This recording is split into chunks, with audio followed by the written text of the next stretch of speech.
Okay, welcome back to the session or to the marathon class. So we were doing this marathon of 100 questions, but by some of the technical issue, the marathon has been divided in three parts. This is the third part, and in this part we will be covering from question number 70 to 100. Okay, so हम पुरानी class में 17वां question इसकी बात हम कर रहे थे. Already we have done 69 question. So starting from which of the following is the method of measuring elasticity of demand when change in price of commodity is substantial. तो यहाँ पर हम बात करेंगे कि ये मेथड दे रखे, परसेंटेज मेथड है, पॉइंट मेथड है, आर्क मेथड है, none of these. 70 question. So try to answer this particular question. यहाँ पर पूछा गया है कि कौन सा मेथड सही है measuring elasticity of demand when changes in price of commodity is substantial. कि प्राइस में जो चेंज है ना वो सब्सटेंशियल चेंजेस हैं. ठीक है, तो देखिए मैंने आपको बताया था पहले तो इन तीनों मेथड के बारे में आपको जानना बहुत ज़रूरी है. ठीक है, परसेंटेज मेथड में क्या होता है, ये इसका फॉर्मूला क्या है, percentage change in quantity demanded upon percentage change in price. Point method क्या है, पॉइंट में लोअर ऊपर क्या आएगा, lower segment upon upper segment, इसका ये फॉर्मूला. आर्क मेथड में क्या होता है, आर्क मेथड यही वाला फॉर्मूला होता है. इसमें क्या होता है, P1 प्लस P2 लेते हैं, है ना. यहाँ पर क्या पूछा गया है, measuring elasticity of demand when changes of in price of commodity is substantial. ठीक है, तो यहाँ पर हम कौन सा मेथड लेंगे, आर्क वाला मेथड लेंगे. हम दोनों प्राइस को ऐड करेंगे, दोनों क्वांटिटी को हम ऐड करेंगे. 70 का यहाँ पर हो जाएगा आपका आंसर सी. आपका 70 का सी ही यहाँ पर दे रखा है answer. Moving further to the question number 71. In which case the elasticity shown by different points of a curve is same. कौन से वाले केस में elasticity shown by different points on curve is same. तो भैया यहाँ पर क्या है कि सेम पूरे कर्व पर elasticity सेम रहती. तो मैं ये पिछली जो क्वेश्चन है उनमें भी इस तरह का क्वेश्चन था. तो ये आपका जब रेक्टेंगुलर हाइपरबोला होता है उस वाले केस में पूरे के पूरे कर्व पे इलास्टिसिटी इक्वल टू 1 रहती है. स्ट्रेट लाइन कर्व में इलास्टिसिटी जो है कि बीच में 1 होती है, नीचे 0, सबसे बॉटम पे सबसे ऊपर इन्फिनिटी होती है. इस तरह मैं बता चुका हूँ. ठीक है, तो इसका आंसर क्या हो जाएगा, ए हो जाएगा. सब 71 का रिपीटिंग क्वेश्चन है ये. 72. Which one of the following statement is correct, slope of a curve and its elasticity are one and the same thing. कि स्लोप ऑफ द कर्व और उसकी इलास्टिसिटी क्या है, वन एंड सेम थिंग होती है. जैसे अगर मैं हॉरिजॉन्टल लाइन ड्रॉ करूँ तो इसकी इलास्टिसिटी क्या है, स्लोप क्या है इसका, 0 है. अगर मैं बात करूँ स्लोप 0 है, लेकिन इलास्टिसिटी इसकी क्या है, इनफाइनाइट है. तो ये गलत हो जाएगा भाई, ऐसा नहीं होता है. Slope of the curve and its elasticity are one and same thing. Slope of a curve में remain constant, elasticity can and does change. बिल्कुल बात सही है. देखिए जैसे कि जब स्ट्रेट लाइन इस तरीके का कर्व होता है तो वो स्लोप तो उसका सेम रहता है ना पूरे का, है ना, स्लोप एक ही है. लेकिन बीच में इसकी इलास्टिसिटी 1 है, बॉटम पर 0 है, और यहाँ पर वाई एक्सिस पे जब टच करेगा तो इस यहाँ पर इन्फिनिटी होगी. तो ये बी वाला सही हो जाएगा. 72 का बी ऑप्शन सही होगा. ठीक है, मूविंग फर्दर 73. 72 का यहाँ पर आपका बी, एक मिनट, 72 का यहाँ पर सी बताया है सही. अरे तो यहाँ पर मैं तो ये देख रहा हूँ कि 72 वाले क्वेश्चन में जो है ये ऑप्शन ही सी तो गायब है. तो शायद बी को इन्होंने सी मान लिया, क्योंकि ए बी और यहाँ पर देखिए ए ये वाला है, बी ये है और डी है ये सीधा. Two parallel demand curves each cutting the two axis have same elasticity at a point corresponding to the same price. तो ये वाला जो है ना, ये वाला पॉइंट डी वाला, हालांकि तो इसका आंसर तो ये वाला बी वाला है. अब ये जो बात करी गई है कि देखिए अगर देखो एक दो लाइनें हो सकती हैं और उनका अगर स्लोप अलग अलग है तो भी वो एक पॉइंट पर, जैसे मान लो ये पॉइंट ई है, तो इस वाले पॉइंट पर उनका हो सकता है कि इलास्टिसिटी क्या हो, सेम हो सकता है, ऐसा होता है. और दो लाइनों का स्लोप सेम है, लेकिन जरूरी नहीं कि ये वाला पी वाला जो पॉइंट है पी इस प्राइस पे, इस पर इलास्टिसिटी उसकी अलग होगी और इस वाले पे अलग होगी. एक मिनट,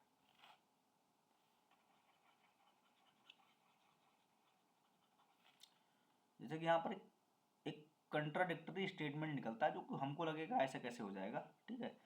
तो लेकिन होता क्या है कि सेम पॉइंट जो है, सेम पॉइंट पर अलग अलग इलास्टिसिटी होती है और अलग अलग पॉइंट्स पर जो है कि सेम इलास्टिसिटी होती है। यहाँ पर पूछा गया है two parallel demand curves each cutting the two axis, जैसे दो पैरेलल डिमांड कर्व, एक ऐसा हो गया एक ऐसा हो गया है। अब each cutting the have same elasticity at points corresponding to same price, यानी अगर मैं सेम प्राइस करता हूँ यहाँ पर इस तरीके से, मान लो कि ये प्राइस ऐसा है, ये P, ठीक है। तो एक ये E1 पॉइंट है, एक ये जो है कि E2 पॉइंट है, ठीक है। तो अगर मैं यहाँ पर लेता हूँ तो ये कह रहा है have the same elasticity at a point corresponding to the same price. अब देखो सेम इलास्टिसिटी का मतलब ये है कि जो लोअर सेगमेंट है E1 का अगर हम लें तो यहाँ यानी इसका lower segment upon upper segment जो है वो होना चाहिए क्या, बराबर होना चाहिए। देखिए अब इस वाले में क्या है कि ये वाला जो एरिया है यहाँ पर अगर मैं इसको ट्रायंगल को थोड़ा अगर बड़ा ड्रॉ करूँ, ठीक है, तो अगर मैं यहाँ पर इसमें दिखाने की कोशिश करता हूँ तो इसमें जो है ये वाला जो लोअर सेगमेंट है, लोअर सेगमेंट मान लो O से लेकर के मैंने A मान लिया है और ऊपर ये B है ये C है, तो ये क्या हो जाएगा OA अपॉन AB। लेकिन दूसरे वाले ट्रायंगल में E2 में क्या हो जाएगा, ये हो जाएगा OA अपॉन OC, ठीक है, OC, चूंकि OC ज़्यादा है और AB कम है। अरे यार ये आपका AC हो जाएगा यहाँ पर AC, चूंकि AC ज़्यादा है AB से, है ना, तो ये कम होगा, यानी E2 क्या होगा, कम होगा, ये है कम और ये ज़्यादा है, यानी लाइन पैरेलल स्लोप सेम होने के बावजूद जो है कि इलास्टिसिटी क्या है इनकी अलग अलग है, तो ये सेम नहीं होगा, ये गलत हो जाएगा। और एक कई बार क्या होता है कि जो है कि स्लोप जो है अलग अलग होने के बावजूद भी क्या होता है प्राइस इलास्टिसिटी जो है वो सेम हो जाती है, तो इस तरीके का है यहाँ पर, ठीक है। तो यहाँ पर जो है कि आपका ऑप्शन जो है ये वाला B वाला सही है। Moving further to the 73rd question, a demand curve is a boundary concept because it shows,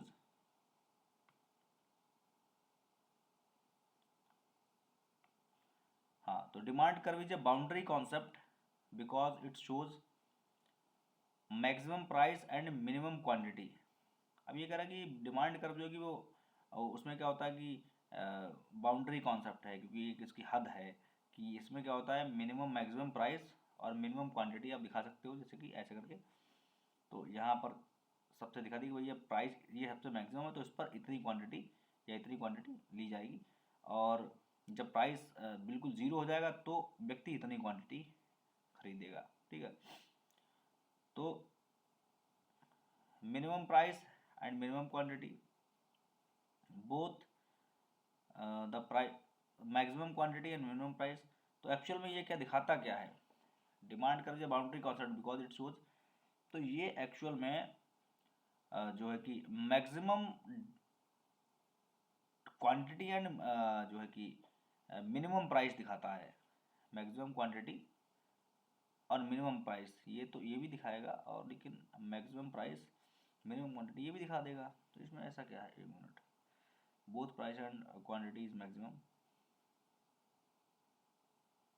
minimum price and minimum quantity, ये तो सब दोनों दिखा देगा ना। ये इसमें दिक्कत क्या है भाई, हम डिमांड करवाए इसमें हमने प्राइस जीरो डाला तो मैक्सिमम क्वांटिटी दिखा देगा, यानी प्राइस मिनिमम रखा है, जीरो से मिनिमम और क्या होगा बताओ, तो मैक्सिमम क्वांटिटी दिखा देगा।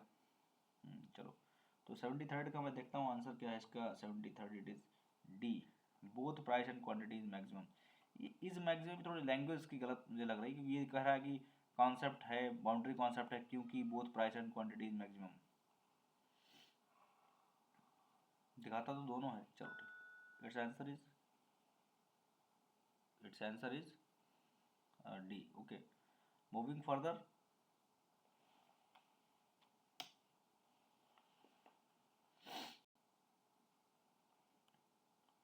moving further to the question number 74, in case of two commodities are good substitute, cross elasticity will be, good substitute है तो क्रॉस वेलोसिटी उनका क्या हो जाएगा, यूनिटरी हो जाएगा। गुड सब्स्टिट्यूट का मतलब ये ऐसा है कि जैसे कि इस तरीके से, बिल्कुल ये टी और इधर है कॉफ़ी, तो ऐसे करके, ठीक है, एक एक यूनिट इधर इसका काम करोगे तो इसका एक यूनिट बढ़ जाएगा, यूनिटरी हो जाएगा। 74 का आपका बी होगा सही, ठीक है। 74 का आपका 74 का ए सही है। क्या है भाई, in case of two goods are goods, अरे मैं बहुत बहुत सॉरी बोलना चाहूँगा, यहाँ पर अगर ये परफेक्ट सब्स्टिट्यूट लिखा होता तब ये यूनिटरी होता। गुड सब्स्टिट्यूट है तो इनका जो है कि क्या होगा, पॉजिटिव ही होगा, बिल्कुल सही है, ये मैंने गलत कर दिया था यहाँ पर। In case of two commodities are good substitute, तो अगर गुड सब्स्टिट्यूट है तो गुड सब्स्टिट्यूट का मतलब ये है कि हाँ, टी की जहाँ पे लोग काफ़ी पसंद करेंगे क्योंकि सब्स्टिट्यूट है, चल जाएगा। लेकिन परफेक्ट सब्स्टिट्यूट अगर होते तो बिल्कुल जैसे टी गई तो लोग कॉफ़ी ही चूज़ करेंगे, यानी बिल्कुल इतना अच्छे सब्स्टिट्यूट है कि उसकी जगह पे दूसरा यूज़ कर लो, कोई दिक्कत नहीं है ना। तो यूनिटरी ना हो करके ये होगा आपका पॉजिटिव सब्स्टिट्यूट, ठीक है। In case the two commodities are complement cross elasticity will be, अगर दो कम्युनिटी का है कॉम्प्लीमेंट है, परफेक्ट अगर कॉम्प्लीमेंट है, परफेक्ट कॉम्प्लीमेंट, तब तो जो है कि क्रॉस इलास्टिसिटी क्या हो जाती है यहाँ पर इनकी, जैसे कि लेट्स से कि पेन एंड इंक है, पेन एंड इंक, अगर इंक का प्राइस बढ़ा तो इंक की डिमांड कम हुई, वैसे ही पेन की डिमांड कम हो गई, यानी इंक का प्राइस बढ़ने से पेन की डिमांड गिरती है, तो ये क्रॉस इलास्टिसिटी होती है, ठीक है। अब जितने से प्राइस बढ़ा उतने से ही अगर डिमांड गिर रही है, तब तो जो है इनको माना जाएगा परफेक्ट सब्स्टिट्यूट, परफेक्ट कॉम्प्लीमेंट्री। लेकिन अगर कॉम्प्लीमेंट्री हैं तो जितने से प्राइस बढ़ रहा है जरूरी नहीं उतने से ही जो है कि ये यहाँ पर डिमांड गिरे, ठीक है ना। तो लेकिन ये रहेगा क्या, नेगेटिव रहेगा। In case of two commodities complementary cross cross elasticity will be negative. 75 का यहाँ पर सी हो जाएगा, ठीक है, सी ही आपका यहाँ पर आंसर है। If cross elasticity of one commodity for another turns out to be zero, अगर मान लो क्रॉस इलास्टिसिटी क्या होती है, दो कम्युनिटी के बीच में अगर जीरो हो जाती है, इसका मतलब ये हो जाता है कि वो कम्प्लीटली अनरिलेटेड गुड है ना, अनरिलेटेड गुड है। 76 का आपका सी हो जाएगा। 77 a high value of cross elasticity indicates, अगर high value of cross elasticity है तो इसका मतलब क्या है, ज़्यादा वैल्यू है, यानी इट इज़ ग्रेटर देन 1, तो इसका मतलब ये है ग्रेटर देन 1 का तो मतलब नहीं, क्योंकि ई इज इक्वल टू अगर 1 होगा, ठीक है, तब तो वो तो परफेक्ट सब्स्टिट्यूट हो जाएंगे। लेकिन अगर बहुत अच्छी वैल्यू है तो इनको गुड सब्स्टिट्यूट माना जाएगा, वेरी गुड सब्स्टिट्यूट, मतलब गुड के ऊपर भी, यानी हाई है तो वेरी गुड सब्स्टिट्यूट, ठीक है। 77 का ए हो जाएगा यहाँ पर आपका। Moving further to the question number 78, the vertical demand curve for a commodity shows that its demand curve is, अब वर्टिकल डिमांड कर्व इस तरीके का, वर्टिकल का मतलब इसका स्लोप क्या है, इनफाइनाइट है, और वेलोसिटी क्या है इसकी, जीरो है, ठीक है। तो ये क्या हो जाएगा, vertical demand curve for community shows it's demand is, भाई यहाँ पर तो वर्टिकल है ना ये डिमांड कर्व, तो ये हाईली इलास्टिक कहाँ है, ना ही परफेक्टली इलास्टिक है, फेयरली इलास्टिक है, मॉडरेटली इलास्टिक है, वर्टिकल डिमांड कर्व है कम्युनिटी, ये तो इन इलास्टिक है, वर्टिकल डिमांड कर्व ना, ये हो जाएगा आपका इन इलास्टिक, मॉडरेटली भी नहीं होगा, बिल्कुल इलास्टिक है ही नहीं है, ठीक है। तो इसका सबसे कम यहाँ पर है तो वो तो मॉडरेट माना जाएगा। 78 का मैं देखता हूँ यहाँ पर ऑप्शन बी रखा है, परफेक्टली इलास्टिक, यहाँ पर गलत हो गया, ये परफेक्टली इन इलास्टिक होगा यहाँ पर,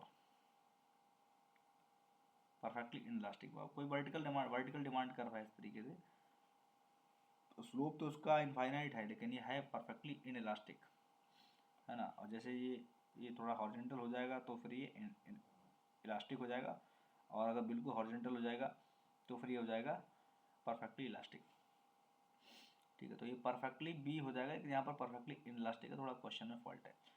if more is demanded at the same price और the same quantity is demanded at higher price, this is known as, अगर more is demanded at same price पे प्राइस वही है लेकिन ज़्यादा डिमांड कर दी गई है, ठीक है, और same quantity is demanded at higher price, higher price पर क्या है कि सेम क्वांटिटी डिमांड करी जा रही है। ठीक, बिल्कुल। तो ये क्या हो जाएगा, एक्सटेंशन या कॉन्ट्रैक्शन नहीं होगा, ये आपका हो जाएगा सिंपली इंक्रीज इन डिमांड।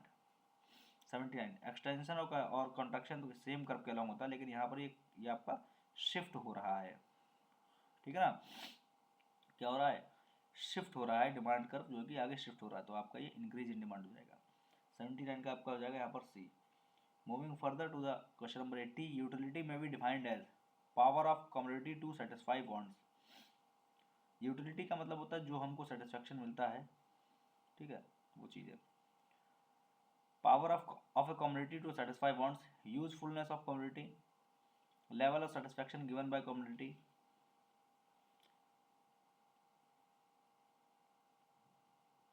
ठीक है, और डी वाला ऑप्शन क्या है, the desire of a commodity. देखो डिजायर तो अलग हो गया है कमोडिटी का, है ना, तो लेकिन यहाँ पर जो है कि जो सेटिस्फेक्शन का लेवल हमको मिलता है वही आपका हो जाता है यहाँ पर यूटिलिटी। 80 का यहाँ पर हो जाएगा आपका सी, 80 का यहाँ पर ए दे रखा है।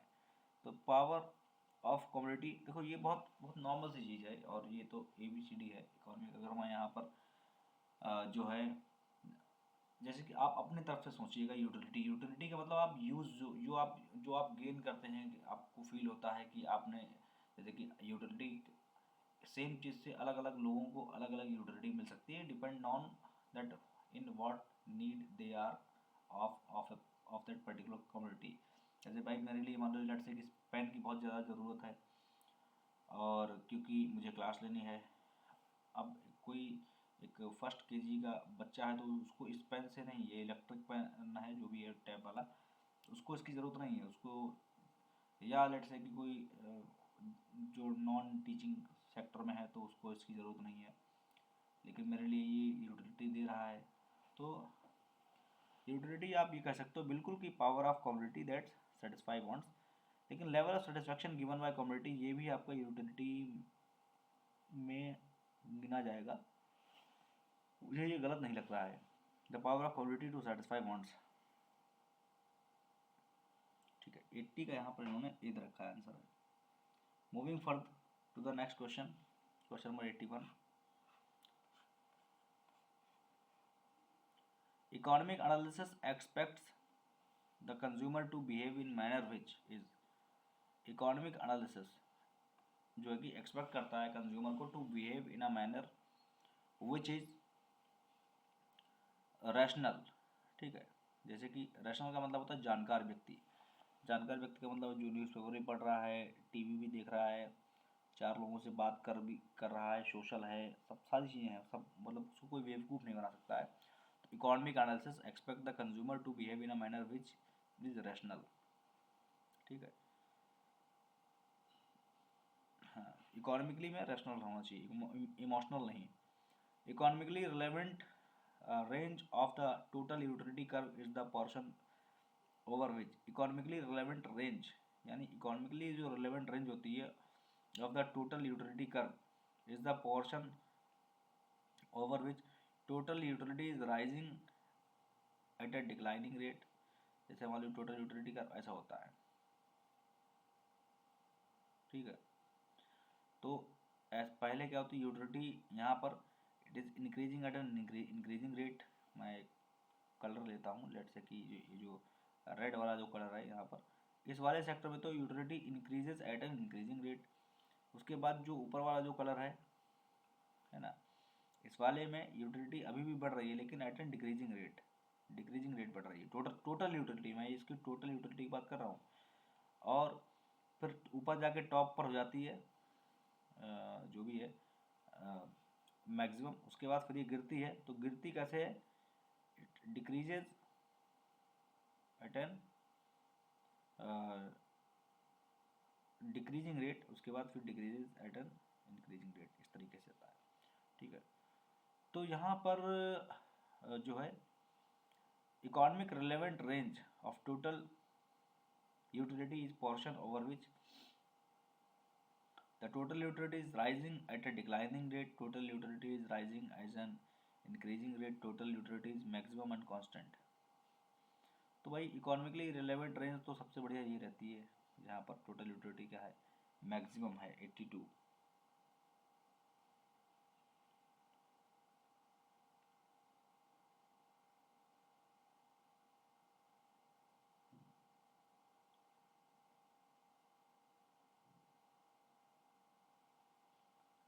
तो ये आपका होता है पॉइंट ऑफ इन्फ्लेक्शन, ये वाला, यहाँ पर ये वाला पॉइंट ऑफ इन्फ्लेक्शन होता है जहाँ पर टोटल यूटिलिटी जो इंक्रीजिंग रेट से डिमिनिशिंग रेट में बढ़ती है ना।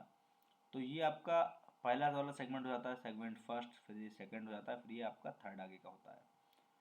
तो इसीलिए सेगमेंट जो सेकंड है इसको माना जाता है कि ये अच्छा सेगमेंट है। तो इसीलिए इसमें क्या होता है कि utility rising at and declining rate. तो यहाँ पर हमको इसीलिए, क्योंकि हालांकि इसी में जो है कि मैक्सिमम पॉइंट मिलेगा, लेकिन वो एक पॉइंट होता है rather than a given area. यहाँ पर जो है कि रिलेवेंट पूरी रेंज की बात करेगी, तो हमको रेंज यही वाला उठाना है, total utility is rising at a declining rate, ये वाला, ठीक है।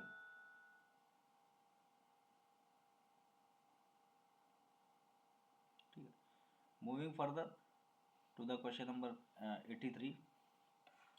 After reaching the saturation point, saturation point पे पहुंचने के बाद consumption of the additional units of the community cause,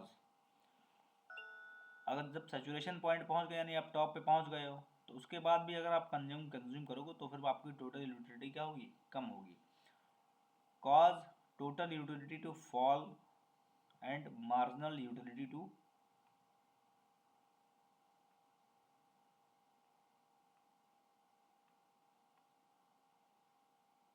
ठीक है, total utility to fall and marginal utility both to increase. देखो अब यहाँ पर होता क्या है सैचुरेशन पॉइंट पे, मैं इसका यहाँ पर बनाता हूँ, रेड कलर से बनाता हूँ मैं। देखो ऐसा होता है, ये आप सभी लोग जानते भी होंगे। तो ये टोटल यूटिलिटी ऐसे जा रही है, ठीक है, और मार्जिनल यूटिलिटी जो है वो इस तरीके से जाती है, और जहाँ पर टोटल यूटिलिटी कम होगी वहाँ पर मार्जिनल यूटिलिटी जीरो जाती है, फिर नेगेटिव जाती है, इस तरीके से, ठीक है, इस तरीके से होता है। तो टोटल यूटिलिटी फॉल और मार्जिनल यूटिलिटी टू इंक्रीज गलत हो जाएगा ये, total utility and marginal utility दोनों इंक्रीज, ठीक है। हाँ, टोटल यूटिलिटी जो है वो आपकी क्या होती है, गिरने लगती है सैचुरेशन पॉइंट पे, ये वाले पॉइंट से, और मार्जिनल यूटिलिटी जो है कि वो सीधा सीधा नेगेटिव होने लगती है। सी वाला ऑप्शन सही है यहाँ पर 83 का। सी वाला ऑप्शन सही है 83 का, अब तक सी आंसर दे रखा है। Question number 84, which of the following concepts are most closely associated with Alfred Marshall. Alfred Marshall, देखो अब इन्होंने क्या है कि कौन सा कॉन्सेप्ट जो है कि क्लोजली एसोसिएटेड है अल्फ्रेड मार्शल से, तो मार्जिनल यूटिलिटी थ्योरी उन्होंने दी थी, और उन्होंने कार्डिनल यूटिलिटी की बात करी, ठीक है। तो इनका जहाँ पर simply price mechanism under monopoly, modern theory of ways, interest theory. तो यहाँ पर मार्जिनल यूटिलिटी थ्योरी का एक होता है कार्डिनल, एक होता है ऑर्डिनल ऑर्डिनल। तो मार्जिनल यूटिलिटी थ्योरी जो है कि इन्होंने कार्डिनली मेजर करी, ऑर्डिनल पैरेटो ने मेजर करी थी, पैरेटो जो थे उन्होंने वैसे मेजर करी थी, ठीक है। तो 84 का यहाँ पर आपका जो है जो ऑप्शन भी दे रखा है वो आपका यही दे रखा है करेक्ट आंसर, ठीक है। Law of equi marginal utility states, equi marginal utility का मतलब ये हुआ कि ये इसका मतलब हुआ कि मार्जिनल यूटिलिटी, अभी मार्जिनल यूटिलिटी चेंज हो रही है विद रिस्पेक्ट टू प्राइस, ठीक है। तो ये हो गया आपका है सिंपली एमआरएस हो गया, ये चीज़ जो है ना, ये वाली चीज़ जो पूरी है ये आपकी एमआरएस है, एमआरएस, और ये होगी एक्स वाई, ऐसे ही ये नहीं, ये आपका एक्स, एक मिनट,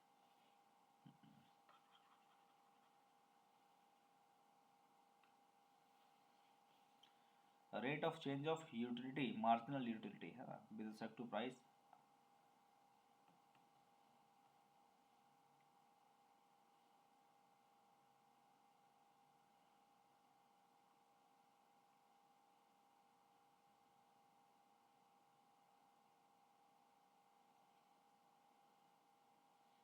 ये तो होंगे नहीं, क्योंकि मार्जिनल यूटिलिटी में यूटिलिटीज जो हैं वो मार्जिनल करी जाती हैं। जैसे कि यहाँ पर अभी जो है 2 गुड है, ठीक है ना। तो होता क्या है कि जैसे कि जो कॉन्सेप्ट है वो आप समझ लीजिएगा, फिर आप इसको आराम से बना लोगे। कॉन्सेप्ट ये है कि देखिए,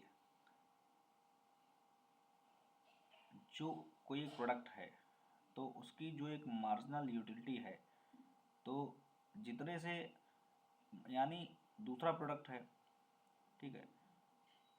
मैं इसका एग्जाम्पल आपको सीधे सीधे मैं प्रोडक्शन में ले चलता हूँ। अभी ये प्रोडक्शन थ्योरी में ले चलता हूँ। प्रोडक्शन थ्योरी में होता क्या है कि जितने से आपने लेबर को marginal utility of, marginal productivity of labour divided by labour. थोड़ा सा मैं यहाँ पर आपको बताना चाहूँगा, क्योंकि थ्योरी ऑफ प्रोडक्शन से जब आप इसको यहाँ पर मैच करोगे तो फिर जो कुछ कॉन्सेप्ट हैं वो क्लियर हो जाएंगे। जैसे कि जो एफिशिएंट प्रोडक्शन के लिए ये बोला जाता है कि देखिए, आप लेबर एंड कैपिटल को कैसे भी आप सब्स्टिट्यूट कर लीजिएगा, ठीक है, प्रोडक्शन सेम रहना चाहिए, ठीक है। तो यानी marginal productivity of labour into change in labour will be equal to marginal productivity of capital into change in capital. आप इसको कैसे कर लोगे बताओ। तो यानी ये हुआ क्या, ये हुआ क्या कि M P L upon M P K equals to del K upon del L हुआ ये। और ये है क्या, ये एक्चुअल में M P L upon M P K क्या है, ये है marginal rate of substitution L K, ये वाला है, ये marginal rate of substitution L K equals to M P L upon M P K, ठीक है। इस तरीके से अगर हम इसमें वेज और लेबर का, लेट से कि लेबर वेज लेता है और कैपिटल जो है वो आर, यानी जो उसका रेट ऑफ इंटरेस्ट जो भी लेता है उसका रेंट है ना, अगर हम वो भी इसमें अगर हम लेकर के चलेंगे तो फिर यहाँ पर कैसे हो जाएगा, अगर हम वो भी इसमें इंस्टॉल कर देंगे तो यहाँ पर कैसे हो जाएगा। जैसे कि हम जानते हैं डब्ल्यू एल प्लस आर के जो कॉस्ट होती है, डब्ल्यू एल प्लस आर के होती है, ठीक है।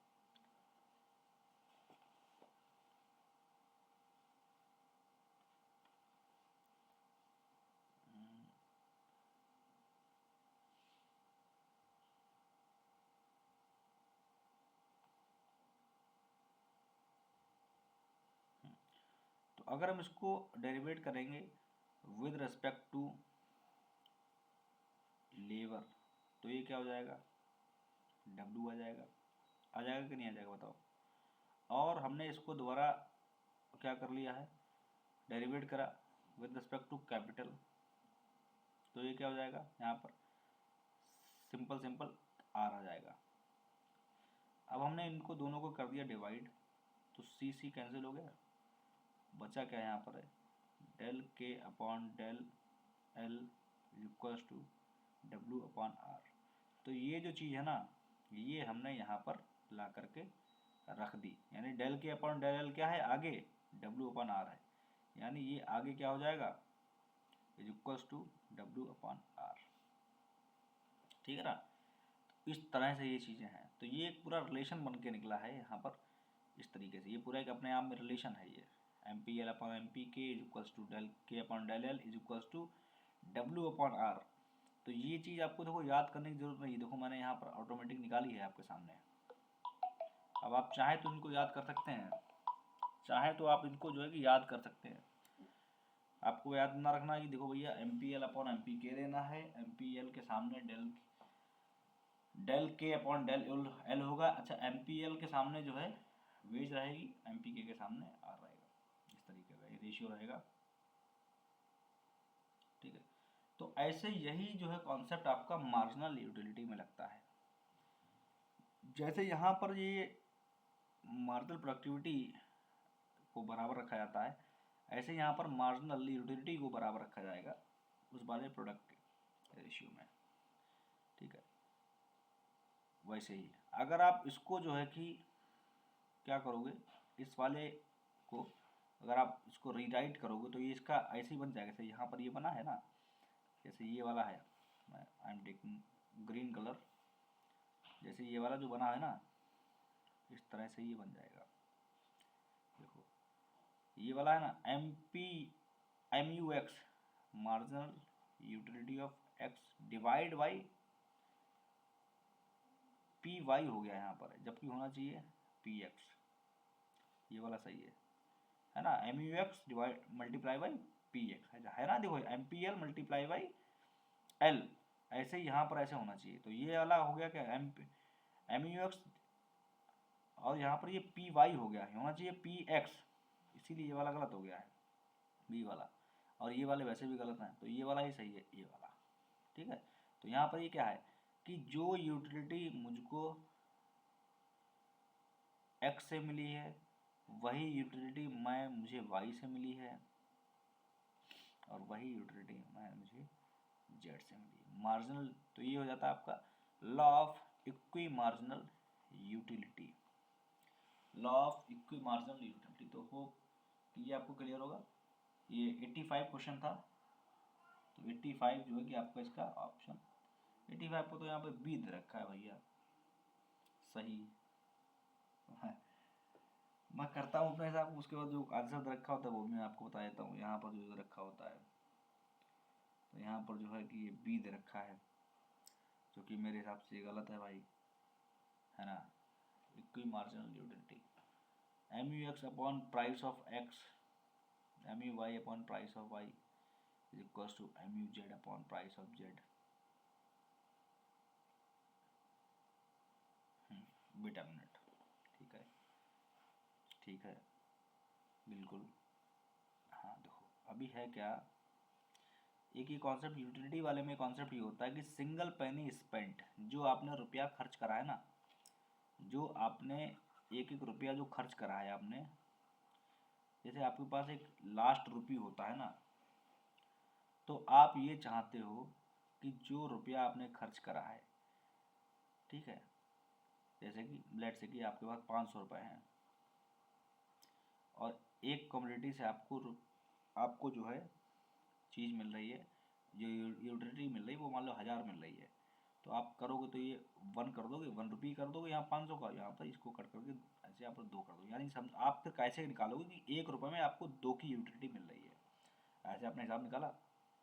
ठीक है, यानी 1000 रुपये क्या है, यानी marginal utility of x upon price of x, x का प्राइस क्या है 500 है और ये 1000 है।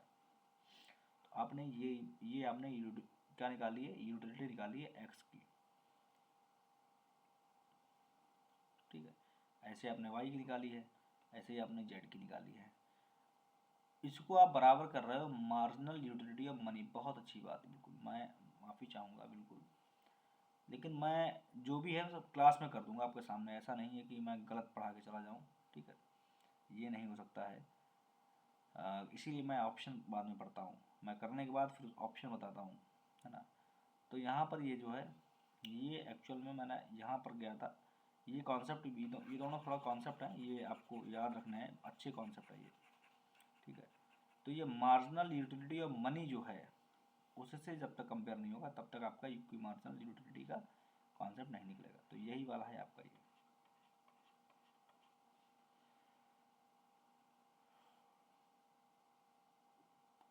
ठीक है, marginal utility of x multiply by price of x, इसका मतलब क्या हुआ है कि जो उसकी यूटिलिटी मिली है और जो उसके पैसे से मैं यहाँ से इसको कंपेयर कर रहा था, लेकिन ये वाला इधर वाला बिल्कुल सही कॉन्सेप्ट है जो मैंने आपको प्रोडक्शन वाला बताया। ठीक है, इस तरीके से तो आपका ये जो है कि मार्जिनल यूटिलिटी के हिसाब से यहाँ पर ही काम करेगा। चलो moving to the question number 86। Question number 86,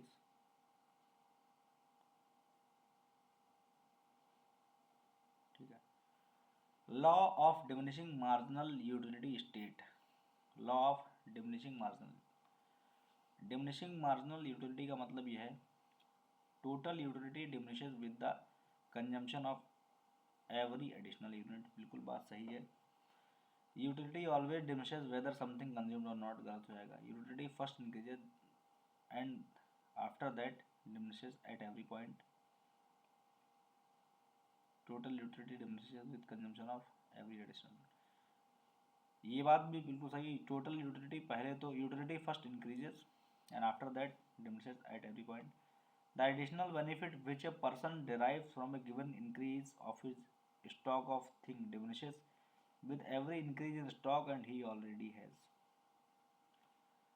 तो law of diminishing marginal utility का मतलब यही है कि जैसे जैसे आप ज़्यादा से ज़्यादा वस्तु को कंज्यूम करते जाते हैं लगातार कंटिन्यूस, से कुछ अजम्पशंस भी हैं, कंटिन्यूटी होनी चाहिए उसमें। ऐसा नहीं कि आप इक्वल क्वांटिटी होनी चाहिए, ऐसा नहीं कि आप चम्मच से पानी पी रहे हो, है ना, ऐसा नहीं है। तो यहाँ पर सी वाला जो है यूटिलिटी पहले तो इंक्रीज होती है, लेकिन डिमिनिशिंग मार्जिनल यूटिलिटी का मतलब यही है कि टोटल यूटिलिटी फिर डिमिनिश होने लगती है with the consumption of every additional unit. 86 का इसमें ए हो जाएगा, लेकिन इसमें डी बताया जा रहा है। 86 का D, additional benefit which a person derives from the given increase of his stock of things diminishes with every increase in stock that is. अभी ये वाली बात और ये वाली बात जो है बिल्कुल एक जैसी है। यूटिलिटी पहले इंक्रीज होती है, उसके बाद डिमिनिश होती है एट एवरी पॉइंट पर। यहाँ पर additional benefit which a person derive from the given increase of his stock of thing, जो एडिशनल बेनिफिट है, जैसे उसको 5 मिल रहा था अब उसको 4 ही मिलेगा, और बढ़ा दो 3 ही मिलेगा, अगली चीज अगली से 2 ही मिलेगा। ठीक है, तो यहाँ पर आपका आंसर डी दे रखा है। You can go with C also. Question number 87, marginal utility curve is always, तो ये ऐसे होता है एमयू, ठीक है, ऐसे करके चलाता है। राइजिंग फॉलिंग पैरेलल, अभी मार्जिनल यूटिलिटी है,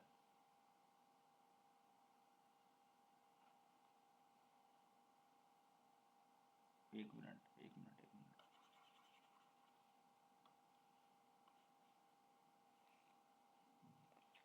टोटल यूटिलिटी से जाता है और मार्जिनल यूटिलिटी जो है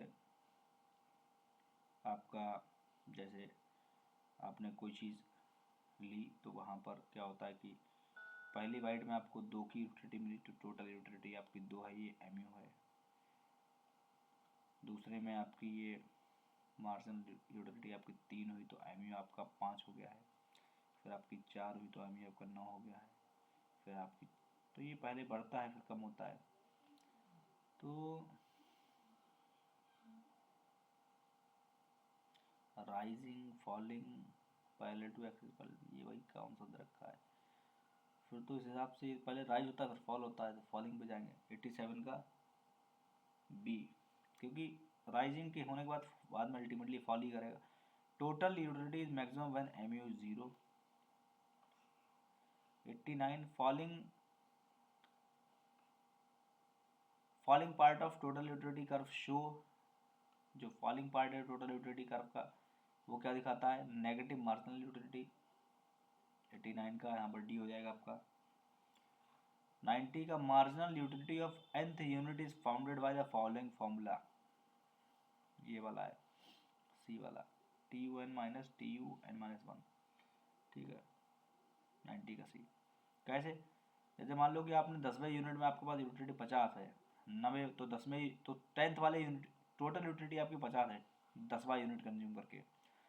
तो अब उसी इंडिविजुअल 10th यूनिट में कितनी यूटिलिटी मिली, तो यानी पुराने जो 9 यूनिट हैं उनकी जो है टोटल यूटिलिटी माइनस कर दो n-1 वाले यानी 9th वाले की, हो जाएगा टोटल यूटिलिटी इज कॉनकेव है कॉन्वेक्स है, तो यहाँ पर हो जाएगा concave to the X axis, ऐसे जाता है ना, ऐसे करके concave and convex depending on situation, total utility curve ऐसे जाता है, ऐसे तो इधर तो ये ऐसे जो कॉनकेव है एक्स एक्सिस की तरफ 91 का ये पहले answer. 92 utility is a term used, utils is a term used by Marshall in demand theory, Marshall के द्वारा ही, एक minute, Walras to measure cardinal, cardinal utility का तो मेजरमेंट पूरा भैया इन्होंने करा था मार्शल ने, ऑप्शन इसका भी दे रखा है, by Walras to measure cardinal utility. चलो ये देख लेना, वैसे मेरे हिसाब से यूटिल्स जो है जो कार्डिनली तो मेजर जो है मार्शल ने करा था, Walras to measure cardinal utility, एक बार चेक करना, आंसर इसका बी दे रखा है। Given below is marginal utility schedule for communities X and Y, X है वाई है, इनका ऐसे 11 से 10 हुआ, 10 से 9 8 7 6 घट ही रहा है, यहाँ पे भी घट रहा है। इफ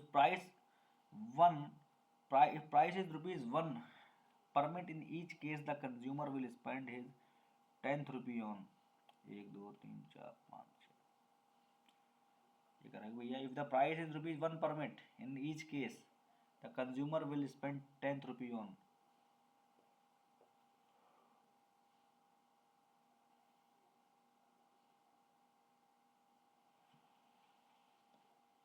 तो 10th रुपी जो है यहाँ पर 1 2 3 4 5 6, तो 6, अच्छा 10th यूटिलिटी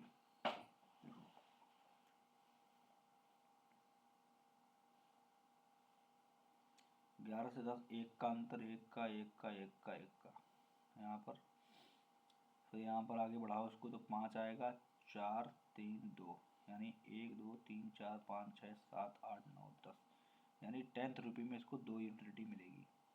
यहाँ पर 19 17 15 13 12 10, इसके बाद जाएगा 9 7 और 5 3, इसी पे करेगा, नहीं हाँ इस वाले पे करेगा। कम्युनिटी वाई 93 का कितना है, यहाँ पर ए है। अब मुझे ये नहीं पता क्योंकि मैं यहाँ पर समझ नहीं पा रहा हूँ कि किस तरीके से कर रहे हैं। If the price is ₹1 permit in each case of consumer,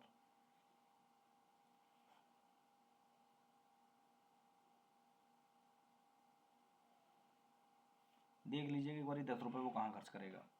94 question, a consumers demand curve can be obtained from, हाँ तो कंज्यूमर का demand curve can be obtained from angel curve, income consumption curve, price consumption curve. Consumers demand curve can be obtained from, तो demand curve actual में होता क्या है, angel consumption curve, इस तरीके से कभी कभी ये डिमांड कर्व बन जाता है एंजल कर्व में, तो ये हमारा मेरी तरफ से ये आपका एंजल कर्व हो जाएगा, ठीक है। इसका 94 का बी, 94 का सी है यहाँ पर, एक minute, and price consumption curve, price PCC,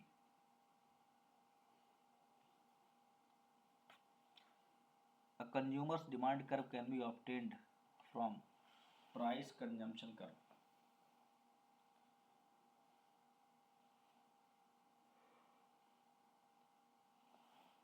बिल्कुल बात सही है, यहाँ से इस तरीके से ये जो है ये इस तरीके से यहाँ पर ऐसे ये प्राइस है, ये कंज्यूम कितना कर रहा है, तो ये डिमांड कर्व बन जाएगा। एंजल कर्व में भी ले लेते हैं डिमांड कर्व इस तरीके से। Question 95, a consumer will be equilibrium if he consumes 3 commodities when,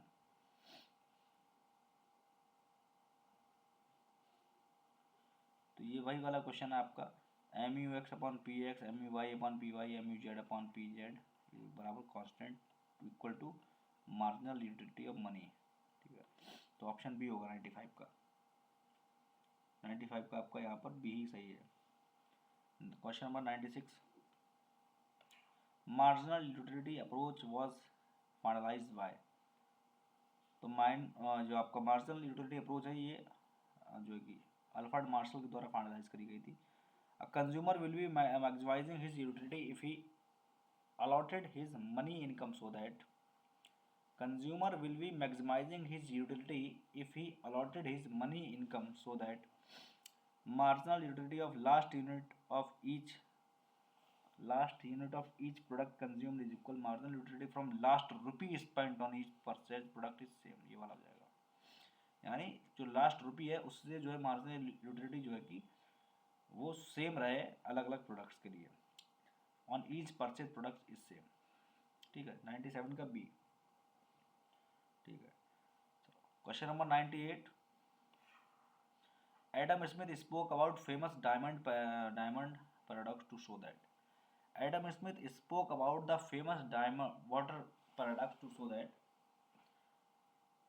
utility is related to supply, utility is related to demand।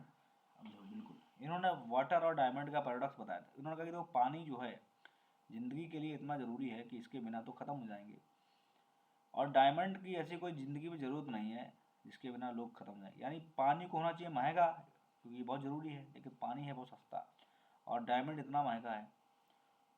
तो इन्होंने ये कहा कि देखो ऐसा है, ये इन्होंने वाटर पैराडॉक्स बताया। तो इन्होंने ये कहा कि एक्चुअल में है क्या कि डायमंड जो है इतना महंगा इसलिए है क्योंकि ये बहुत मुश्किल से मिलता है, पानी ऐसे मिल जाता है।